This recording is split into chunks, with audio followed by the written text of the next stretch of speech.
சிவாய நம திருச்சிற்றம்பலம். நமது சிவ சிவ அன்பே சிவ மனக்கட்டளில் பயணம் செய்யும் அனைத்து அடியாருக்கும் இனிய இரவு வணக்கம். இன்றைய சிறப்பு விருந்தினராக வந்திருக்கும் காரைக்கால் விஜயலட்சுமி அம்மா அவர்களை குருவின் சார்பாக வருக என்று வரவேற்கிறேன். நீங்க தலைப்பு சொல்லி ஸ்டார்ட் பண்ணலாமா? நன்றி. சரி, ஓகே. திருச்சிற்றம்பலம். தென்னாடுடைய சிவனே போற்றி, எந்நாட்டவர்க்கும் இறைவா போற்றி, ஏகம்பத்துரை எந்தாய் போற்றி, பாகம் பெண்ணொரு ஆனாய் போற்றி, காற்றாகி எங்கும் கலந்தாய் போற்றி, கைலை மலையானே போற்றி போற்றி.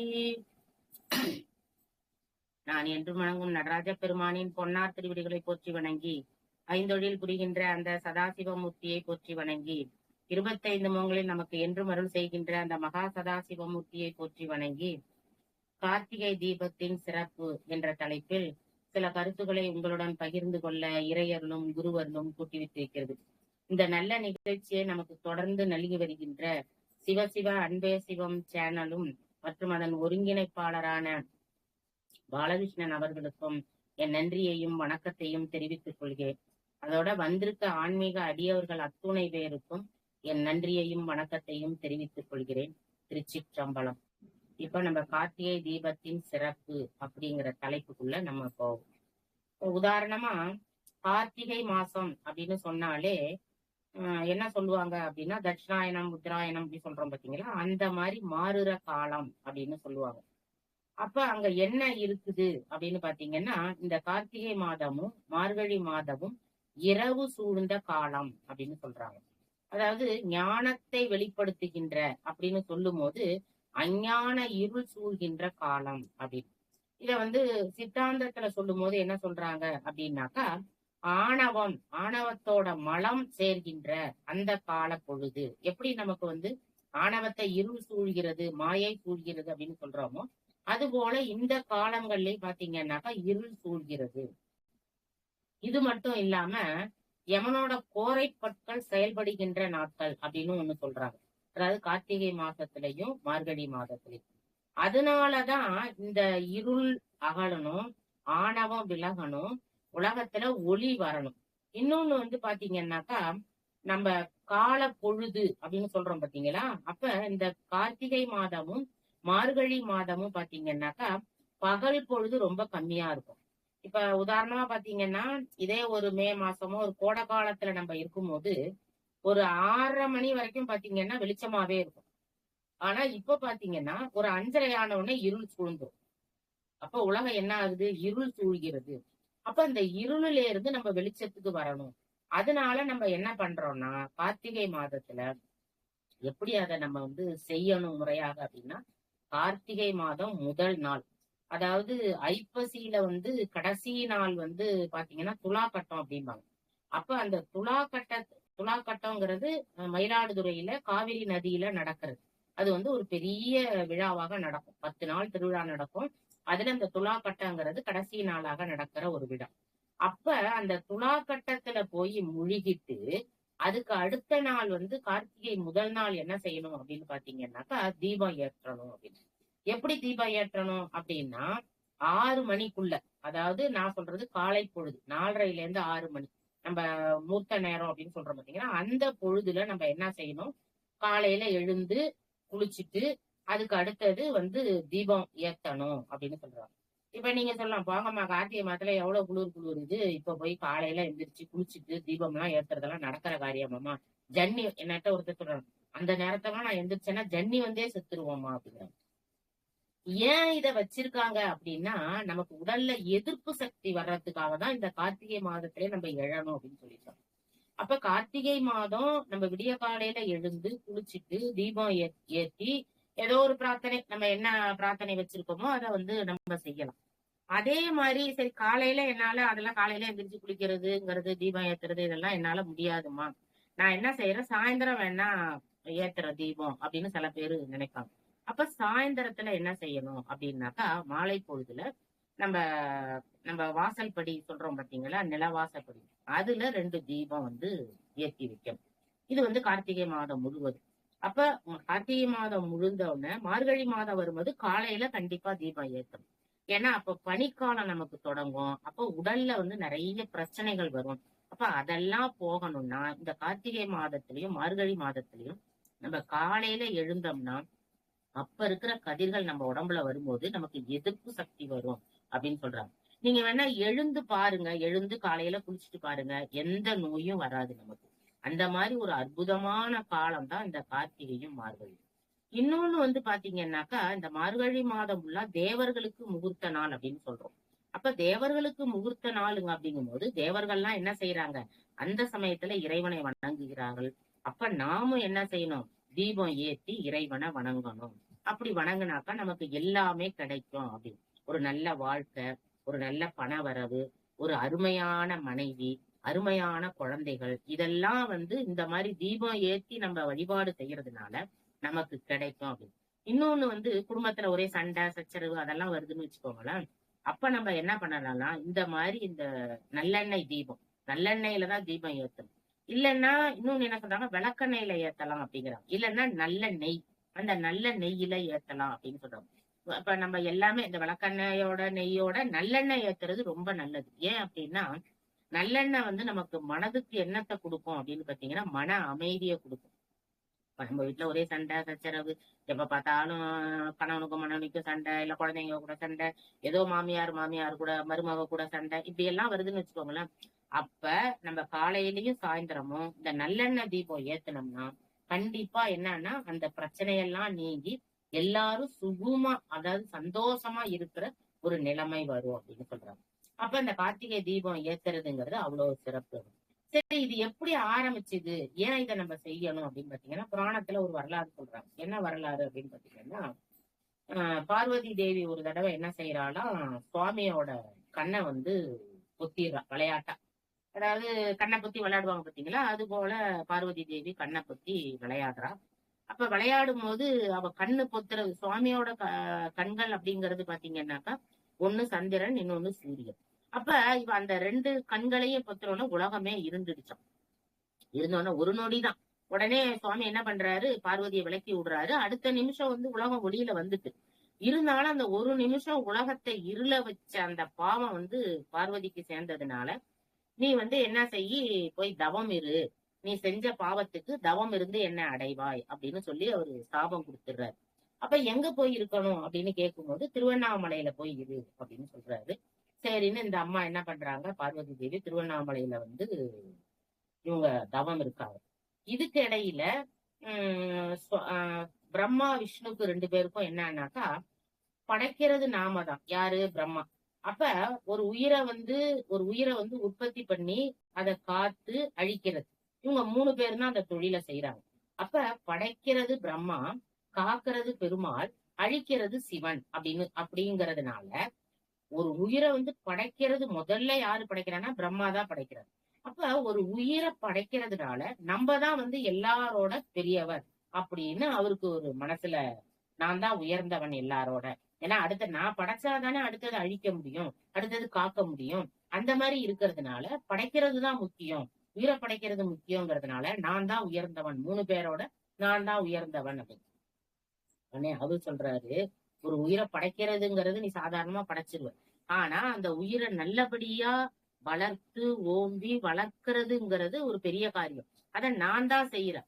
இப்ப அழிக்கிறதுங்கிறது ஒரு சாதாரண செயல் தான், எந்த உயிரை வேணாலும் அழிச்சிடலாம். ஆனா அதை வளர்த்து அதை காப்பாத்துறதுங்கிறது, ஒரு பொருளை காப்பாத்துறதுங்கிறது தான் பெரிது. அதனால காப்பாத்துற நான் தான் பெரியவன் அப்படின்னு விஷ்ணு பகவான் சொல்றாரு. அப்ப பெருமாள் அப்படி சொல்றாரு, படைக்கிறது நான் தான் உயர்ந்தவன். இப்ப இவங்க ரெண்டு பேருக்குள்ள போட்டி வருது. சரி, நம்ம ரெண்டு பேரும் தான், அழிக்கிறவங்கள விட்டுருங்க, அப்ப நம்ம ரெண்டு பேர்ல யாரு பெரியவங்கன்னு நம்ம சுவாமிகிட்ட போய் கேட்போம் அப்படின்னு. அப்ப சுவாமி என்ன பண்றாரு, சரி வாங்க இங்க அப்படின்னு சொல்லிட்டு தனக்கு முன்னாடி ஒரு ஜோதியை ஏற்படுத்துறாரு.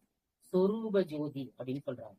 அந்த சொரூப ஜோதியை ஏற்படுத்தி நீங்க என்ன பண்ணுங்க, ரெண்டு பேரும் இதோட அடியையும் முடியையும் நீங்க யாரு பார்த்துட்டு முதல்ல வராங்களோ அவங்கதான் என்னது உயர்ந்தவர்கள்னு இந்த உலகம் ஒத்துக்கோங்க. சரி ஓகே, நாங்க அப்படியே செய்யறோம் அப்படின்னு சொல்லிட்டு இவங்க ரெண்டு பேரும் போறாங்க. இப்ப பிரம்மா என்ன செய்யறாரு, நான் மேல போறேன் அப்படின்னு சொல்லிட்டு ஒரு அன்னமா என்ன செய்யறாரு, பறந்து மேல போறாரு. பெருமாள் வந்து என்ன பண்றாரு, நான் கீழே போய் நான் வந்து அடிய பாத்துட்டு வரேன் அப்படின்னு சொல்லி வராகமா மாறி அவர் பூமியை தோண்டி கீழே போறாரு. இப்ப 2 பேரும் போறாங்க போறாங்க போறாங்க. இவரு பறந்து போயிட்டே இருக்காரு. பல கோடி ஆண்டுகள் ஆகுது. 2 பேருக்குமே அடியும் தெரியல, முடியும் தெரியல. அதாவது என்னன்னா, ஆணவத்தோட புறப்படும் போது எதுவுமே நமக்கு கண்ணுல வந்து பார்க்கவே முடியாது அப்படின்னு. இப்ப நம்ம சாதாரணமே உலகியல்லே பாத்தீங்கன்னாக்கா, ஒரு செயலை செய்யறோம் அப்படின்னா, ஆத்மார்த்தமா சுவாமிக்காக செய்யறோம் அப்படின்னு செய்யும் போது அதுல ஒரு திருப்தி வரும். ஆனா அதே இது நமக்காக செய்யறோம், நம்ம பெருமைக்காக செய்யறோம் அப்படின்னாக்கா, அந்த செயல் என்ன ஆகாது, ஒரு திருப்தியை தராது அப்படின்னு சொல்லுவோம். அப்ப இவங்களும் என்ன செய்யறாங்க, அதாவது இன்னொன்னு என்ன பாத்தீங்கன்னாக்கா, பிரம்மா வந்து என்னது கல்விக்கு அதிபதி. அதே மாதிரி பெரு பெருமாள் வந்து பாத்தீங்கன்னா செல்வத்துக்கு அதிபதி. இவங்க 2 பேருக்குமே என்ன ஒரு இது இருக்குன்னா, பிரம்மாவுக்கு என்ன இருக்கு அப்படின்னா, கல்வியில வந்து சிறந்த சரஸ்வதிய நம்ம மனைவியா ஏத்திருப்போம். அப்ப நம்ம தான் இந்த உலகத்திலே ரொம்ப சிறந்தவர் அப்படின்னு அவரு நினைக்கிறார். அதே மாதிரி பெருமாளும் என்னதுன்னா, செல்வத்துக்கு அதிபதி யாருன்னா மகாலட்சுமி தான். அவளையே நம்ம வந்து மனைவியா அடைஞ்சிருக்கிறதுனால நம்ம தான் உயர்ந்தவர். அப்ப 2 பேருக்குமே கல்வியாலையும் தனத்தாலையும் 2 பேருக்கும் என்ன ஆகுது, ஒரு ஒரு ஆணவம் ஏற்பட்டிருக்கு. அப்ப அதனால இவங்க என்ன பண்ண முடியல, அவங்களால சுவாமியை வந்து அடியையும் பார்க்க முடியல, முடியையும் பார்க்க முடியல. இதுல என்னன்னா, பெருமாள் என்ன செய்யறாரு, நேர்மையா கீழே தோண்டி தோண்டி பாக்குறாரு. அவரால முடியல, பல கோடி ஆண்டுகள் ஆயிருது. சரி நம்மளால பார்க்க முடியல, நம்ம தோல்வியை ஒத்துப்போம் அப்படின்னு சொல்லிட்டு இவர் மேல ஏறி வந்துடுறாரு. ஆனா பிரம்மா வந்து என்ன பண்றாரு, எப்படியாவது நாம தான் ஜெயிக்கணும் அப்படின்னு. சில பேரெல்லாம் என்ன நினைப்பாங்க அப்படின்னா, எப்படியாவது நம்ம ஜெயிச்சிடணும், அது என்ன வழியில வேணாலும், குறுக்கு வழியிலையாவது நம்ம நினைச்ச காரியத்தை முடிச்சிடணும் அப்படின்னு நினைப்பாங்க. அது போலதான் பிரம்மாவும் என்ன செய்யறாரு, தப்பான ஒரு நோக்கத்தை வச்சுக்கிட்டு அப்ப அவர் பார்க்கும்போது அப்படி மேல போயிட்டே இருக்கும்போது ஒரு தாழம்பு வந்து மேல இருந்து வருது. இந்த தாழம்பு எப்படிப்பட்ட தாழம்பு அப்படின்னாக்கா, சுவாமியோட அந்த முடியில இருந்த தாழம்பு. அப்ப அந்த தாழம்புட்ட கேக்குறார், நீ எங்க இருந்து வர அப்படின்னு. நான் சுவாமியோட இந்த இந்த ஜுவாலை இருக்குல்ல, இதோட முடியில இருந்து வர அப்படின்னு.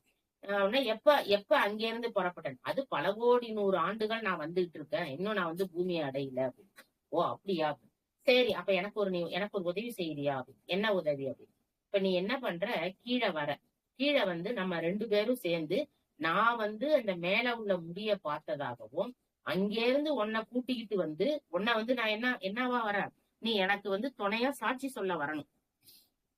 நான் அங்க வந்துதான் உன்னோட முடியில இருந்து அந்த தாழம்பூவை எடுத்துட்டு வந்தேன் அப்படின்னு நான் சொல்லுவேன். நீ வந்து ஆமா என்ன அங்கே இருந்துதான் இவர் கொண்டு வந்தாரு அப்படின்னு சொல்லணும்.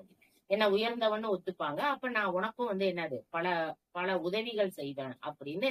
தாழம்பூவுக்கு நான் உனக்கு மரியாதையா நடத்துறதுக்கு, உலகத்துல வந்து நல்லா இருக்கணும். அதாவது என்னன்னா, அந்த நம்ம சொல்லுவோம் தெரியுமா, எதையாவது கொடுத்து சாதிக்கணும் அப்படின்னு.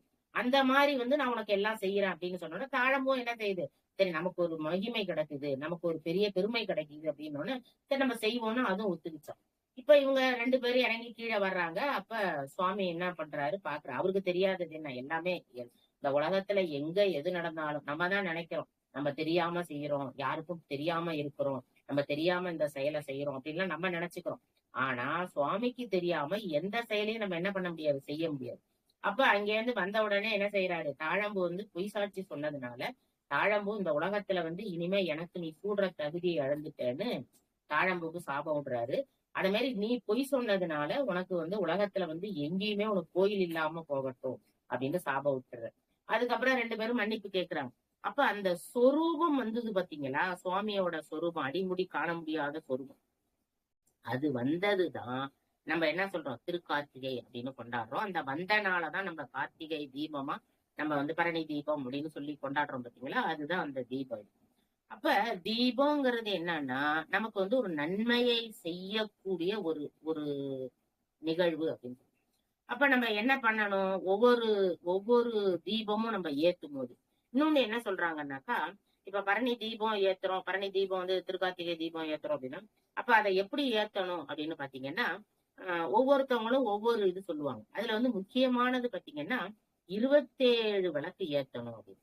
இன்னொன்னு பாத்தீங்கன்னாக்கா, இப்ப நம்ம நிறைய வந்து வெள்ளி விளக்கு வச்சிருக்கலாம், பித்தளை விளக்கு வச்சிருக்கலாம், செம்பு விளக்கு வச்சிருக்கலாம். இது எல்லாத்தோட சிறந்தது எது அப்படின்னு பாத்தீங்கன்னாக்கா மண் விளக்கு தான். இப்ப நீங்க ஒரு பரிகார பூஜை செய்யறீங்கன்னு வச்சுக்கோங்களேன், உங்க குழந்தைங்களுக்கு வந்து கல்யாணம் ஆகல, இல்ல குழந்தை பிறக்காம இருக்கு, ஏதோ ஒண்ணு சொல்றாங்க, அப்ப 9 தீபம் ஏத்துங்க அப்படின்னு சொன்னா, அப்ப நீங்க அங்க போய் என்ன பண்ணக்கூடாது, ஒரு பித்தளை விளக்கோ ஒரு வெள்ளி விளக்கோ, நம்ம நம்ம ரொம்ப பணக்காரங்களா இருக்காங்க அதனால நான் வந்து வெள்ளி விளக்கா ஏத்துறேன் அப்படின்னு அப்படி எல்லாம் ஏத்தக்கூடாது. அதெல்லாம் என்ன, அது பரிகாரத்துக்கு உகந்ததல்ல அப்படின்னு. அங்க எந்த விளக்க ஏத்தணும் அப்படின்னாக்கா அந்த மண் விளக்க மட்டும்தான் ஏத்தணும். சரி, ஏன் அதை மட்டும் ஏத்த சொல்றாங்க அப்படின்னாக்கா, ஐம்பூதங்களும் ஒன்றா இருக்கிற ஒரே விளக்கு எதுன்னா மண் விளக்கு தான். அப்ப 5 பூதங்களோட ஆசீர்வாதம் பெற்றது எது அப்படின்னு பாத்தீங்கன்னா அந்த மண் விளக்கு தான். அப்ப அதுல நம்ம தீபம் ஏத்துறதுனால நம்ம என்ன பரிகாரம் வச்சு ஏத்துறோமோ என்ன செய்யறோமோ அது வந்து நமக்கு என்ன ஆகுது, நல்ல பலனை கொடுக்கிறது அப்படின்னு சொல்றாங்க. அப்ப நம்ம வந்து பரணி தீபத்தன்னைக்கு 27 நட்சத்திரங்களுக்கு உரிய உரிய தீபத்தை 27 விளக்கு வச்சு நம்ம வந்து அலங்கரிக்கணும் வீட்டை. எந்தெந்த பகுதியில இன்னும் வந்து சொல்ல போனாக்கா, இப்ப நம்ம எந்த பகுதியில ரொம்ப உபயோகப்படுத்துறோமோ, இப்ப உதாரணமா பாத்தீங்கன்னா பூஜை ரூம்ல ரொம்ப இப்ப நிறைய பேர் எல்லாம் காலையில ஒரு தடவை பூஜை பண்ணுவாங்க, சாயந்தரம் ஒரு தடவை பூஜை பண்ணுவாங்க. அந்த மாதிரி பூஜை பண்ற நேரம், இப்ப சிவ பூஜை பண்றோம்னு வச்சுக்கோங்களேன், குறைஞ்சது 2 மணி நேரம் பண்றோம். அப்ப அதிகபட்சமா எந்த இடத்த நம்ம அதிகமா பயன்படுத்துறோம். இப்ப உதாரணமா சில பேர் பாத்தீங்கன்னா 3 நேரமும் சாப்பாட்டுலயே கவனம் செலுத்தி 3 நேரமும் கிச்சன்லயே இருப்பாங்க. நான் சில பேரெல்லாம் பார்ப்பேன். சில காலையில என்ன செய்யணும், மத்தியானம் என்ன செய்யணும், ஈவினிங் என்ன டிஃபன் செய்யணும், நைட்டு என்ன டிஃபன் செய்யணும் அப்படின்னு இந்த நினைப்பு மட்டும்தான் அவங்களுக்கு இருக்கும். நாளைக்கு என்ன டிஃபன் செய்யணும், இன்னும் அடுத்த வாரத்துக்கு அடுத்த ஞாயிற்றுக்கிழமை என்ன சாப்பிடணும், இப்படி இந்த மாதிரி வந்து சாப்பாட்டு பிரியர்கள்லாம் நிறைய பேர் இருக்காங்க. இந்த ஊர்ல இந்த தோசை நல்லா இருக்கும், இந்த ஊர்ல இந்த வடை போட்டா நல்லா இருக்கும் அப்படின்னு அந்த சாப்பாட்டு மேல விருப்பம் இருப்பாங்க பார்த்தீங்களா, அவங்க வந்து என்னன்னா கிச்சன்லயே இருப்பாங்க. அப்ப அத மாதிரி வந்து படிக்கிறவங்க, இப்ப ஒரு ஆன்மீக புக்கு படிக்கிறவங்க, இல்ல ஒரு ஏதோ ஒண்ணு ஒரு ஆனந்த உடனோ குமுதமோ எல்லோ கதை புக்கு படிக்கிறவங்க அப்படி எல்லாம் இருக்கணும். அப்ப வந்து படிக்கிற ரூம்ல உட்காந்துருக்காங்க, இல்ல சென்டர் கால்ல உட்காந்து. இன்னும் சொல்ல போனாக்கா அந்த டிவி பார்ப்போம் பாத்தீங்களா, அப்ப 24 மணி நேரமும் டிவி பாக்குறாங்கன்னா அந்த டிவிக்கு முன்னாடி உட்காந்துருப்பாங்க. அப்ப அந்த ஹால். அப்ப அவங்க என்ன சொல்றாங்கன்னா, எந்த இடத்தை நம்ம அதிகமா பயன்படுத்துறோமோ, இப்ப பூஜை ரூம் அதிகமா பயன்படுத்துறோமா, கிச்சன் அதிகமா பயன்படுத்துறோமா, இல்ல ஹால பயன்படுத்துறோமா, இல்ல ஸ்டடி ரூம் பயன்படுத்துறோமா, எந்த இடத்த வந்து நம்ம அதிகமா பயன்படுத்துறோமோ அங்க வந்து என்ன பண்ணா நிறைய விளக்குகள் பொருத்தி வைக்கணும். இன்னொன்னு வந்து பாத்தீங்கன்னா நான் முதல்ல சொன்னேன் நல்லெண்ணெய் தான் ரொம்ப உகந்தது அப்படின்னு. இந்த நல்லெண்ணெயில என்ன பெருமை இருக்கு அப்படின்னு பாத்தீங்கன்னாக்கா, பரிகாரம் சொல்லுவாங்க. இப்ப ஜோசியர் எல்லாம் சொல்லுவாங்க, நீங்க போய் இந்த கோயிலுக்கு வந்து விளக்கு போட்டுட்டு வாங்க, அந்த கோயிலுக்கு போய் விளக்கு போட்டுட்டு வாங்க அப்படின்னு. இவங்க என்ன பண்ணுவாங்க, இங்க இருந்து நேரா போவாங்க. போயிட்டு பாத்தீங்கன்னா அதுல அந்த தட்டுல 9 தீபம் இருக்கும், இல்ல 7 தீபம் வச்சிருப்பாங்க, இல்ல 5 தீபம் வச்சிருப்பாங்க. அந்த அந்த தட்டை வாங்குவாங்க. வாங்கி அதுல ஏற்கனவே நெய்யெல்லாம் நிரப்பிதான் இருக்கும். நேரா கொண்டு போய் எங்கெங்க வைக்கணுமோ வச்சுக்கிட்டு அப்படியே சாமியை கும்பிட்டுட்டு அப்படியே வீட்டுக்கு வந்துருவாங்க. அந்த மாதிரி வர்றதுனால நீங்க எந்த பரிகார பலன் செஞ்சாலும் அது உங்களுக்கு சேரவே சேராது. ஏன் அப்படின்னாக்கா, நீங்க எந்த விளக்க பொருத்துறீங்களோ அந்த விளக்கு எரிஞ்சு முடியிற வரைக்கும், இப்ப தீபம் போடுறீங்க அப்படின்னா தீபம் முடியிற வரைக்கும் நீங்க என்ன பண்ணணும், அந்த இடத்துலயேதான் அமர்ந்திருக்கணும். இத நான் எங்க பார்த்தேன் அப்படின்னு பாத்தீங்கன்னா திருநெல்வேலியில பார்த்தேன். திருநெல்வேலியில அந்த பரிகார சுவாமி அந்த வாராகி அம்மனுக்கு முன்னாடி உட்கார்ந்துருக்காங்க. அவங்க எல்லாம் என்ன பண்றாங்கன்னா அந்த 9 தீபத்தையும் ஏத்திட்டு அங்கேயே உட்கார்ந்துருக்காங்க. அந்த தீபம் எரிஞ்சு முடியிற வரைக்கும், கல்யாணம் ஆகாத பொண்ணுங்களா இருக்கட்டும், இல்ல குழந்தை இல்லைன்னு இருக்கிறவங்களா இருக்கட்டும், அந்த மாதிரி உட்கார்ந்து அந்த பலனை முழுவதுமா அவங்க அனுபவிக்கிறாங்க. நாம என்ன நிறைய இடத்துல பாப்பேன். அதாவது இந்த தட்டுல விளக்க பொருத்துங்க அப்படின்னு சொன்னா கூட அந்த தட்டுல விளக்க பொருத்தாம சாமியோட காலடியில கொண்டு வைக்கிறேன்னு அந்த டோர்ல கொண்டு வச்சு அந்த டோரையே எரிச்சு வச்சிருப்பாங்க. ஒரு மரக்கதவு இருக்குன்னு வச்சுக்கோங்களேன், அந்த மரக்கதவே எரிஞ்சு போயிருக்கும். இப்ப இந்த மாதிரி எல்லாம் செய்யும் போது அப்புறம் பாத்தீங்கன்னா தீக்குச்சி பொருத்துறாங்கன்னாக்கா அந்த குச்சியை அங்கேயே போடுவாங்க. அதே மாதிரி தீப்பெட்டி எடுத்துட்டு போறாங்கன்னா அதை அங்கேயே போட்டுருப்பாங்க. ஒரு கட்டு திருநூல் வாங்கிட்டு போயிருப்பாங்க. அந்த திருநூலை பாத்தீங்கன்னா ஒண்ணுதான் அங்க பொருத்திருப்பாங்க, மீதி திருநூலை அங்கேயே போட்டுருவாங்க. இப்ப நீங்க செய்யற ஒவ்வொரு தவறும், இப்ப நீங்க ஒரு தீபம் பொருத்துறீங்கன்னா உங்க வீட்டுல எப்படி சுத்தமா பொருத்துறீங்களோ அதே போல பொருத்தி அங்க அமர்ந்துட்டு வந்தாதான் உங்களுக்கு முழு பலனும் கிடைக்கும். அதை விட்டுட்டு நீங்க அங்க போய் அசுத்தம் பண்ணிட்டு வந்தீங்கன்னா நீங்க செஞ்ச அந்த தீபம் ஏத்துறதுக்கான துளி பயன் கூட என்ன கிடைக்காது, உங்களுக்கு கிடைக்காது. கிடைக்காதது மட்டும் இல்ல, நீங்க அங்க கோயில போய் அசுத்தம் பண்ணிட்டு வந்ததுனால, கோயில போய் அங்க குப்பையா ஆக்கிட்டு வந்ததுனால அந்த பாவத்தை என்ன பண்றீங்க, நீங்க வந்து சேர்த்துக்கிறீங்க. அப்ப அந்த மாதிரி வந்து யாருமே என்ன பண்ணக்கூடாது, செய்யக்கூடாது. நீங்க கொண்டு போறீங்களா சுத்தமா அந்த இடத்துல இன்னும் கூட வந்து அடுத்தவங்க போட்டிருக்கிற ஒரு குச்சியையோ அடுத்தவங்க போட்டிருக்கிற ஒரு குப்பையோ நீங்க எடுத்து போட்டீங்கன்னா அது இன்னும் பல மடங்கு பயன் உங்களுக்கு தரும் அப்படின்னு சொல்றாங்க. அந்த மாதிரி தீபம் போட்டுட்டு வரணும். அந்த நல்லெண்ணெய் தீபத்துல உட்கார்ந்துருக்கும் போது நமக்கு மனது அமைதியாகும். அப்ப நம்ம மனது அமைதியா இருக்கும்போது நம்ம சொல்ற எந்த பிரார்த்தனையும் நம்ம வைக்கிற எந்த வேண்டுதலும் நமக்கு என்ன ஆகும், இப்ப நல்ல பலனை தரும் அப்படின்னு சொல்றாங்க. அப்புறம் இன்னொன்னு பாத்தீங்கன்னா, இந்த தீபம் ஏத்துறதுனால என்னென்ன பலன்களை நம்ம அனுபவிக்கலாம் அப்படின்னு. இப்ப நான் ஃபர்ஸ்டே சொன்னேன், கார்த்திகை மாதத்துல வந்து கருமையான மேகங்களை இருக்கிறதுனால மழை பொழிவு நிறைய இருக்கும். அதனால அந்த சமயத்துல வந்து காந்தல் பூக்கள் வந்து நிறைய பூக்கும் அப்படின்னு சொல்றாங்க. அப்ப அந்த மாதிரி பூக்கறதுனாலதான் இத கார்த்திகை மாதம் அப்படின்னு சொன்னோம் அப்படின்னு சொல்றாங்க. அதே மாதிரி இந்த கார்த்திகை மாதத்துல சிவபெருமானுக்கு வந்து நெய்யால அபிஷேகம் பண்ணி அவருக்கு வந்து தீபம் ஏத்தி வழிபட்டோம்னாக்கா நமக்கு வந்து தீபம் ஏத்தி மறிக்கொழுந்தால அர்ச்சனை செய்யணுமா. அந்த மாதிரி வழிபட்டோம்னா குடும்பத்துல வந்து மகிழ்ச்சி நிறைய நிலவும் அப்படின்னு சொல்றாங்க. அப்புறம் ஏற்கனவே நான் சொன்னேன், கார்த்திகை மாதத்துல விடிய காலையில எழுந்து நீராடணும் அப்படின்னா அந்த அந்த மாதிரி நீராடுறவங்க இப்ப காலையில எழுந்திரிச்சு கார்த்திகை மாதத்துல ஒரு 4:30 to 6 நீராடி விளக்கு பொருத்தி சாமி கும்பிடுறவங்களுக்கு அந்த ஒரு நதி இல்லையா, இப்ப அவங்க நதியில குளிக்கிறாங்களா இல்ல வீட்டுல குளிக்கிறாங்களோ எதுலயோ ஒண்ணு அவங்க குளிக்கிறாங்க பாத்தீங்களா, அப்ப எல்லா புண்ணிய நதிகள்லயும் இன்னும் கூட வந்து நம்ம கேள்விப்பட்டிருப்போம். அதாவது தீபாவளி அன்னைக்கு பாத்தீங்கன்னா, நம்ம தீபாவளி அன்னைக்கு அந்த தீபாவளி ஸ்நானம் பண்றோம் பாத்தீங்களா, அப்ப வந்து பாத்தீங்கன்னா எல்லா நதிகளும் எல்லா நீர்நிலையிலயும் நிறைஞ்சிருக்கும். இப்ப நம்ம வீட்டுல தீபாவளி அன்னைக்கு என்ன சொல்லுவாங்க, முத நாளே வந்து பாத்தீங்கன்னா அந்த வாசனை பொருள்கள் எல்லாத்தையும் போட்டு அந்த தண்ணிய வந்து நம்ம வாசனைப்படுத்தி வைக்கணும், காலையில எழுந்து அதுல குளிக்கணும் அப்படின்னு சொல்லுவாங்க.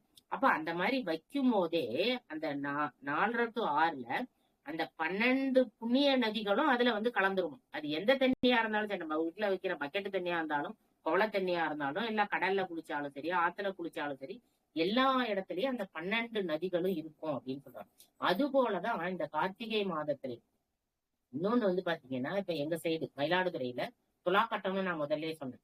இந்த துலாக்கட்டம் நடக்கும்போது பாத்தீங்கன்னா இதுக்கு ஒரு வரலாறே சொல்றாங்க. என்ன வரலாறு அப்படி சொல்றாங்கன்னாக்கா, இந்த துலாக்கட்டம் நடக்கும்போது என்னன்னா கங்கையே வந்து இந்த காவிரியில முழுகுறாங்க. ஏன்னா கங்கை போய் சுவாமிகிட்ட கேட்டாலாம். என்ன கேட்டா அப்படின்னாக்கா, இது போல வந்து எல்லாரும் வந்து பாவம் செஞ்சவங்க எல்லாம் கங்கையில தான் வந்து முழுகுறாங்க. அப்ப நான் தான் என்ன பண்றேன், ரொம்ப பாவத்தை ஏற்று கருமை நிறமா ஆயிட்டு இருக்கேன், எனக்கு இந்த பாவம் போறதுக்கு விமோசனமே கிடையாதா அப்படின்னு. அப்ப அவரு சொல்றாரு, நீ ஐப்பசி மாசம் கடைசி நாள் அன்னைக்கு நீ என்ன பண்ணு, மயிலாடுதுறையில துலாக்கட்டம்னு இருக்கு, அந்த காவிரி நதியில போய் நீ நீராடுனாக்கா அப்ப வந்து உனக்கு இந்த பாவங்கள்லாம் போயிரும் அப்படின்னு. அப்ப கங்கை கேக்குதான், என்ன கேக்குது அப்படின்னாக்கா, நானே கங்கைங்கிறவ ஒரு புனிதமான நதின்னு இருக்கு, நான் போய் அந்த காவிரியில முழுகுனாக்கா என்னோட பாவம் எல்லாம் இவ்வளோ பேர் செஞ்ச பாவம் எல்லாம் போயிருமா அப்படின்னு. அப்ப சுவாமி சொன்னாராம், அதாவது நீ அங்க போய் முழுகும் போது அந்த காவிரிக்கு எல்லா புண்ணிய நதுங்களையும் நான் அனுப்புவேன்.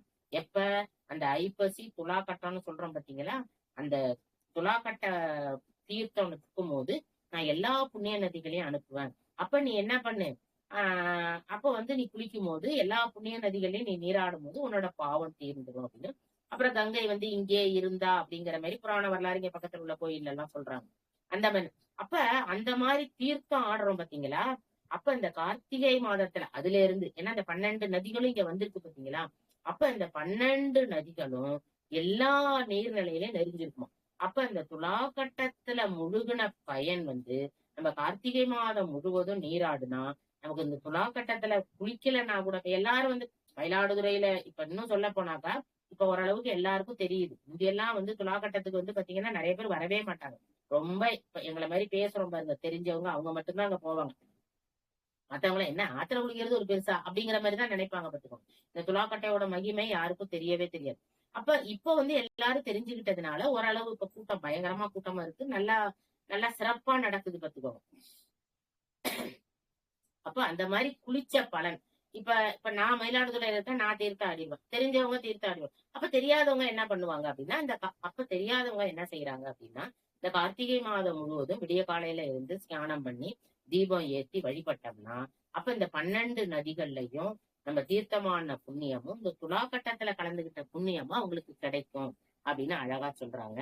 அடுத்தது வந்து பாத்தீங்கன்னா கார்த்திகை மாதத்துல விளக்கு தானம், தீபம் நம்ம சொல்றோம் பாத்தீங்கன்னா, விளக்கு வாங்கி தானம் பண்ணோம்னாக்கா பிரம்மகத்தி தோஷம் எல்லாத்துலயோடையும் ரொம்ப மோசமான தோஷம் அப்படின்னாக்கா பிரம்மகத்தி தோஷம் தான். அப்ப அந்த தோஷம் போகணும் அப்படின்னாக்கா நம்ம ஜாதகத்துல சொல்லுவாங்க உங்களுக்கு பிரம்மகத்தி தோஷம் இருக்குது அப்படின்னு சொல்லுவாங்க. அப்ப அந்த மாதிரி சொல்லும் போது இப்ப நிறைய பேர் கல்யாணம் ஆகாம இருக்குது, குழந்தை பிறக்காம இருக்கு அப்படின்னா அந்த தோஷம் இருக்கு அப்படிமா.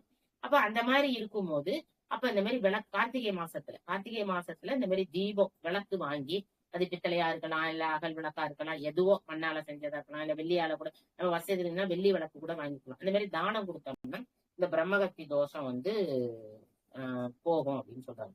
அந்த மாதிரி இன்னொன்னு முக்கியமானது என்ன சொல்றாங்கன்னா, இந்த கார்த்திகை மாதத்துல கண்டிப்பா இந்த சோமவார விரதம் அப்படின்னு சொல்றோம் பாத்தீங்களா, ஒரு சோமவார விரதமும் ரொம்ப சிறப்பானது. அதுல விரதம் இருக்கிறது அதாவது முக்கியமான விரதம் சிவனுக்கு இருக்கிறது அப்படின்னு பாத்தீங்கன்னா பிரதோஷ விரதம், அடுத்தது இந்த சோமவார விரதம், அடுத்தது சிவராத்திரி விரதம். இது ரொம்ப முக்கியமானது. இதுல இந்த சோமவார விரதம்ங்கிறது ரொம்ப முக்கியமானது. அப்ப என்ன சொல்றாங்க, அந்த விரத நாட்கள்ல இப்ப விரதம் இருக்கிறோம் அப்படின்னா சோமவாரம் அந்த கார்த்திகை மாதம் முழுவதும் மது மாமிசம் அந்த மாதிரி இல்லாம நல்லபடியா விரதம் இருந்தாங்கன்னு வச்சுக்கோங்களேன், அவங்க விஷ்ணு பாதத்தையே அடைவாங்க. அந்த சிறப்பு இருக்கும். அதே இது சரி எங்களுக்கு விஷ்ணு பாதம்லாம் வேண்டாம், நாங்க இதெல்லாம் சாப்பிட்டுக்கிறோம் அப்படின்னா விரதம் இல்லாம இந்த மாதத்துல இந்த மது மாமிசம் இதெல்லாம் சாப்பிடுறவங்களுக்கு என்ன கிடைக்கும் அப்படின்னு கேட்டீங்கன்னா, அடுத்த பிறவியில அவங்க புழு பூச்சா பிறப்பாங்களாம். நினைச்சு பாருங்க, ஏற்கனவே நம்ம புல்லாய் பூடாய் புழுவாய் தான் மரம் வந்திருக்கோம். அப்ப இதெல்லாம் இந்த பிறவியெல்லாம் முடிஞ்சுதான் ஏதோ நம்ம செஞ்ச புண்ணியம் இந்த மனித பிறவி எடுத்திருக்கோம். இப்ப திரும்பியும் இந்த மது மாமிசம் இதெல்லாம் சாப்பிட்டுட்டு திரும்பியும் புழு பூச்சியில இருந்து மறுபடியும் ஆரம்பிக்கணும்னு நினைச்சு பாருங்க. அப்ப எவ்வளவு காலம் வரும் நம்ம மனிதர்களா வர்றதுக்கு. அப்ப அதனால அந்த சமயத்துல நம்ம என்ன பண்ணக்கூடாது, இந்த மதுவோ மாமிசமோ இந்த மாதிரி எதெல்லாம் செய்யக்கூடாத செயல்களோ அதெல்லாம் நம்ம செய்யக்கூடாது அப்படின்னு அழகா சொல்றாங்க.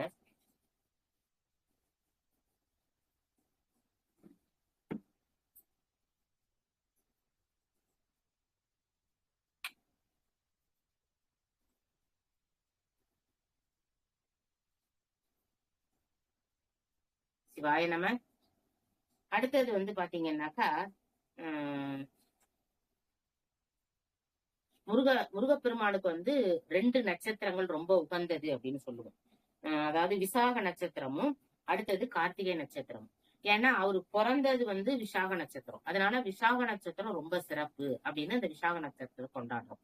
அதுக்கு அடுத்தது இந்த கார்த்திகை நட்சத்திரம் அப்படின்னா ஏன் அப்படின்னா, ஏன்னா முருகப்பெருமானை வளர்த்தது கார்த்திகை பெண்கள் தான். அதனால அவரு கொடுக்கும் போதே, அதாவது கார்த்திகை பெண்கள் வளர்த்த உடனே சுவாமி என்ன செய்யறாரு, நீங்க பிறந்த இந்த நட்சத்திரத்தை கார்த்திகை மைந்தன் அப்படின்னு சுவாமிக்கே பேர் வச்சு அந்த கார்த்திகை நட்சத்திரத்தை இந்த உலகம் கொண்டாடும் அப்படின்னு சொல்றாரு. அப்ப இந்த கார்த்திகை மாசத்துல வர்ற அந்த கார்த்திகை நட்சத்திரம் இருக்கு பாத்தீங்களா, அந்த சமயத்துல நம்ம விரதம் இருந்து முருகப்பெருமானுக்கு நம்ம பூஜை செஞ்சு விளக்கேத்தி வழிபட்டோம்னா நம்ம குடும்பத்துல என்ன இருக்குமா, குழந்தை பாக்கியம் கண்டிப்பா இருக்கும். குழந்தை இல்லாதவங்க இதை செஞ்சாங்கன்னா அவங்களுக்கு கண்டிப்பா குழந்தை பிறக்கும் அப்படின்னு சொல்றாங்க. அதே மாதிரி கார்த்திகை மாதத்துல கார்த்திகை நட்சத்திரத்தன்னைக்கு பௌர்ணமி வருதுன்னு வச்சுக்கோங்க. அன்னைக்கு பௌர்ணமி இருக்குன்னா அப்ப அந்த வழிபாடு, இந்த முருக வழிபாடு செய்யறது இன்னும் சிறப்பு அப்படின்னு சொல்றாங்க. ஏன்னா முருகனை வழிபட்டாலே கண்டிப்பா குழந்தை பிறக்கும் அப்படின்னு சொல்லுவாங்க. அந்த மாதிரி ஒரு சிறப்பான இது இந்த கார்த்திகை மாதத்துல கார்த்திகை தீபம் ஏற்றி அந்த பௌர்ணமி நாள்ல நம்ம கொண்டாடுறது நல்லது அப்படின்னு சொல்றாங்க. அதே மாதிரி கார்த்திகை பௌர்ணமி அன்னைக்கு பாத்தீங்கன்னா பூமிக்கு அருகில சந்திரன் வருதும். அன்னைக்கு அப்படி சந்திரன் வரும்போது அப்ப சிவசக்தி சமேதரா இறைவனும் இரவியும் பூமிக்கு பக்கத்துல வராங்களாம். அப்படி வரும்போது அப்ப நம்ம தீபம் ஏற்றி எம்பெருமான வணங்கினோம்னா நல்ல பலன்கள் நமக்கு கிடைக்கும் அப்படின்னு சொல்றாங்க. அதே மாதிரி கார்த்திகை நட்சத்திரம், திருவோண நட்சத்திரம், பூர நட்சத்திரம், இந்த நட்சத்திரம்லாம் நல்ல நட்சத்திரங்கள். ஏன்னா கார்த்திகை முருகனுக்கு உள்ளது, திருவோணம் பெருமாளுக்கு உள்ளது, பூரம் அம்பாளுக்கு உள்ளது. அப்ப இந்த நட்சத்திரத்துல எல்லாம் நம்ம விரதம் இருந்தோம்னா மிக நல்ல பலன்கள். இந்த நட்சத்திரம் என்னைக்கு வருதோ, அதாவது கார்த்திகை மாதத்துல வர்ற இந்த நட்சத்திரங்கள் இருக்கிற அன்னைக்கு நம்ம விரதம் இருந்தோம்னா நமக்கு நல்ல பலன்கள் கிடைக்கும் அப்படின்னு சொல்றாங்க. அதே மாதிரி கார்த்திகை மாதத்துல ஆலயத்திலையும் போய், இப்ப நம்ம ஒரு கோயிலுக்கு போறோம்னு வச்சுக்கோங்களேன், நம்ம வீட்டுல மட்டும் தீபம், இப்ப நம்ம என்ன சொல்றோம், கார்த்திகை மாசத்துல காலையில தீபம் ஏத்தணும், அதே மாதிரி மாலையில தீபம் ஏத்துறோம் அப்படின்னு. இது மட்டும் இல்லாம கோயில்லையும் போய் தீபம் ஏத்துறது கார்த்திகை மாதத்துல. அதே மாதிரி மார்கழி மாதத்துல ஏத்துறது. இப்ப நாங்கெல்லாம் என்ன செய்வோம் ஆத்தூர்ல இருக்கும்போது பாத்தீங்கன்னாக்கா, டெய்லி ஒரு விளக்கு, அதாவது டெய்லி ரெண்டு விளக்கு. இப்ப முருகருக்கும் பிள்ளையாருக்கும் ஒரு விளக்கு, மொத்தமா விளக்கு நிறைய வாங்கிப்போம், அகல் விளக்கு வாங்கி வச்சுக்கிட்டு டெய்லி போய் ரெண்டு விளக்கு. ஃபர்ஸ்ட் பாத்தீங்கன்னா பிள்ளையார்ல இருந்து ஆரம்பிக்கிறது. பிள்ளையாரு, முருகன், அப்புறம் நந்தியம்பெருமான், அப்புறம் சுவாமி, அப்புறம் வழிபாட்டு தேவர்கள் அப்படின்னு சொல்றோம் பாத்தீங்களா, முருகப்பெருமான், அப்படி எல்லாருக்கும் பரிவார தேவதைகள்னு சொல்றோம், எல்லாத்துக்கும் ரெண்டு விளக்கு. இப்படி நீங்க பொருத்திக்கிட்டே வந்தீங்கன்னா கரெக்டா அந்த மார்கழி மாதம் முடியும் போது பாத்தீங்கன்னா 60 விளக்கு நீங்க பொருத்திருப்பீங்க. அப்ப ஒரு நாளும் அந்த மாதிரி பொருத்துறதும் நமக்கு சிறப்பான பலனை தரும் அப்படின்னு சொல்றாங்க. சரி, இப்படி என்னால டெய்லி எல்லாம் போய் ஏத்த முடியாதுமா, டெய்லி நான் ஆபீஸ் போறேன், நான் வர்றதுக்கே 7 மணி ஆயிரும், நான் என்னைக்கு கோயிலுக்கு போயிட்டு வர்றது அப்படின்னா, அந்த மாதிரி ஏத்த முடியாதவங்க இந்த கார்த்திகை மாதத்துல துவாதேசி, சதுர்தசி, பௌர்ணமி இந்த நாட்கள்ல கூட நீங்க போய் தீபம் ஏத்துனா போதும், அது ஒரு நல்ல பலனை தரும் அப்படின்னு. அதே மாதிரி சில சமயத்துல பாத்தீங்கன்னா கார்த்திகை மாசம் ஆரம்பிக்கும் போது ஒரு கார்த்திகை நட்சத்திரம் வரும். அதே மாதிரி முடியும், ஏன்னா 27 நட்சத்திரம் போது முன்னாடியிலே ஒரு நட்சத்திரம் வந்திருக்கும், அதே மாதிரி அடுத்தது ஒரு நட்சத்திரம் வரும். அப்ப அந்த மாதிரி வரும்போது எதை நம்ம பயன்படுத்தணும் அப்படின்னு பாத்தீங்கன்னா 2வதா வர்ற நட்சத்திரத்தை தான் பயன்படுத்தணும் அப்படின்னு சொல்றாங்க. அதுக்கு அடுத்தது பாத்தீங்கன்னா திருவண்ணாமலையில கார்த்திகை மாதத்துல நம்ம போயிட்டு பௌர்ணமி கிரிவலம் வர்றோம் பாத்தீங்களா. இந்த கார்த்திகை மாதத்துல போகும்போது, அதாவது பரணி தீபம் அன்னைக்கோ இல்ல அமாவாசை அன்னைக்கோ பௌர்ணமி அன்னைக்கோ எப்பயோ நம்ம அங்க போறோம்னா, அங்க பாத்தீங்கன்னா தேவர்கள் வருவாங்களாம், ரிஷிகள் வருவாங்களாம், முனிவர்கள் வருவாங்களாம். இவங்கெல்லாம் இந்த கார்த்திகை மாதத்துல எல்லாரும் வலம் வருவாங்களாம். அப்ப நம்ம போய் அங்க அஷ்டலிங்கம் இருக்கும் பாத்தீங்களா, அதுல தீபம் ஏத்தி வணங்கினோம்னா இவங்க எல்லாரும் வலம் வர்றதுனால அவங்கள வணங்கின பலன் நமக்கு கிடைக்கும். இது மட்டும் இல்லாம இந்திரன், வருணன், வாயு, குபேரன் இவங்கெல்லாம் என்ன செய்யறாங்களாம், அந்த நாட்கள்ல கிரிவலம் வர்றாங்களாம் அந்த கார்த்திகை மாதத்துல. அப்ப நம்ம தீபம் ஏத்தி நம்ம வழிபடும் போது கண்டிப்பா இவங்க எல்லாரோட அருள் நமக்கு கிடைக்கும் அப்படின்னு சொல்றாங்க. அடுத்தது பாத்தீங்கன்னாக்கா, இந்த கார்த்திகை மாதத்துல ஏகாதேசி அடுத்த நாள் துளசி இருக்கு பாத்தீங்களா, அந்த தேவிய மகாவிஷ்ணு கல்யாணம் பண்ணிக்கிட்டாரு அப்படின்னு புராண வரலாறு இருக்கு. அப்ப அந்த மாதிரி அடுத்த நாள் என்ன பண்ணலாம் அப்படின்னு கேட்டீங்கன்னா, நம்ம வீட்டுல ஒரு நெல்லி மரம் இருந்ததுன்னு வச்சுக்கோங்களேன், அந்த மரத்துல நம்ம துளசி செடியை வச்சு, துளசி இதழ வச்சோம், துளசி செடி இல்லைன்னா அந்த இதழ வச்சோம், நம்ம விளக்கேற்றி தீபம் போட்டு வணங்கினோம்னா நமக்கு ஒரு செல்வ செழிப்பான ஒரு வாழ்க்கை கிடைக்கும் அப்படின்னா. சரி, எங்க வீட்டுல நெல்லி மரம் எல்லாம் இல்லம்மா, நான் என்ன செய்யறது அப்படின்னு கேட்டீங்கன்னா, துளசி செடி இருக்கும், அந்த துளசி செடிக்கு பக்கத்துல நெல்லி இலை இருக்கு பாத்தீங்களா, நெல்லி இலைய எங்கேயாவது பறிச்சுட்டு அந்த இலைய வச்சு அதை வணங்கி தீபம் ஏற்றி நம்ம பூஜை பண்ணோம்னாக்கா நமக்கு நல்ல ஒரு வாழ்க்கை கிடைக்கும் அப்படின்னு சொல்றாங்க. அப்படி அத மாதிரி இன்னொன்னு என்ன சொல்றாங்க அப்படின்னா, அந்த மாதிரி நாம செய்தோம்னா கல்யாணம் ஆகாத பெண்கள் இருக்காங்க பாத்தீங்களா, கல்யாணம் ஆகாத ஆண்களா இருந்தாலும் சரி பெண்களா இருந்தாலும் சரி, அந்த வீட்டுல உள்ளவங்க அந்த பூஜையை செஞ்சா கண்டிப்பா அவங்களுக்கு சீக்கிரமா கல்யாணம் ஆகும் அப்படிங்கிறாங்க. அந்த மாதிரி ஒரு பலன் நமக்கு கிடைக்கும் அப்படின்னு சொல்றாங்க. அடுத்தது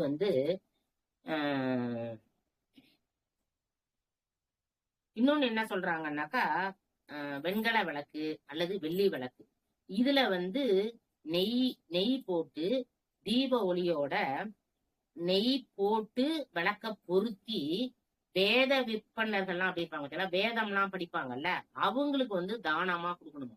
அப்படி தானம் கொடுத்தோம்னா எப்படி, விளக்குல நெய் போடணும், அதுக்கப்புறம் அதை தீபம் ஏற்றணும், தீபம் ஏற்றி அந்த தீபத்தோட வேதம் படிக்கிறவங்களுக்கு, வேத பாடசாலையில இருக்கிறவங்களோ இல்ல வேதம் படிக்கிறவங்களோ அவங்கள கூப்பிட்டு தானமா கொடுத்தோம்னாக்கா நம்ம வீட்டுல ஏதாவது ஒரு காரியம் நம்ம செய்யறோம், அதுக்கு தடங்கள் வந்துகிட்டே இருக்குன்னு வச்சுக்கோங்க, அப்ப அந்த காரியங்கள் என்ன ஆகுது, நல்லபடியா நடக்குது அப்படின்னு சொல்றாங்க, அந்த தடையெல்லாம் நீங்குது அப்படின்னு சொல்றாங்க. அதே மாதிரி கார்த்திகை மாதம் முதல் நாள் இத எங்க சைடு மயிலாடுதுறையில என்ன சொல்லுவாங்கன்னா முடவன் முழக்கு அப்படிம்பாங்க.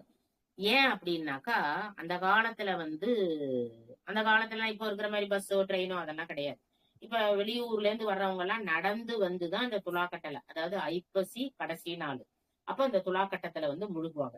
இது போல ஒருத்தன் என்ன பண்ணிருக்கான், அவன் முடவன், அதாவது கால் கொஞ்சம் சரியில்லாதவன், அவன் அந்த ஊர்ல இருந்து நடந்து நடந்து நடந்து வர்றதுக்காட்டி அப்ப வந்து இந்த 4 கிழமை அதெல்லாம் அந்த அளவுக்கு தெரியாதுல, கேட்டு கேட்டுதான் எல்லாரும் வரும்.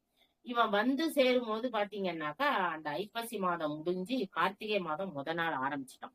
அப்ப இவன் என்ன சொல்றான், ஐயோ நான் துலா கட்டத்துக்கு நீராட வந்தேன், கடைசியில என்னால துலா கட்டத்துல நீராட முடியாம போயிடுச்சு சுவாமி, நான் இத மாதிரி ஆயிப்போச்சே அப்படின்னு சொல்லிட்டு சுவாமிய வேண்டான். அப்ப சுவாமி சொல்றாராம், பரவாயில்ல, நேத்தி நடந்தது வந்து முழுக்கு, அதாவது துலாக்கட்ட முழுக்கு, இன்னைக்கு முடவன் முழக்கு அப்படின்னு சொல்லி நீ வந்து என்ன பண்ணு, இங்க நீ தீர்த்தம் ஆடு, அந்த மாதிரி தீர்த்தம் ஆடினா உனக்கு முழு பலன்களும் கிடைக்கும் அப்படின்னு சொல்லி.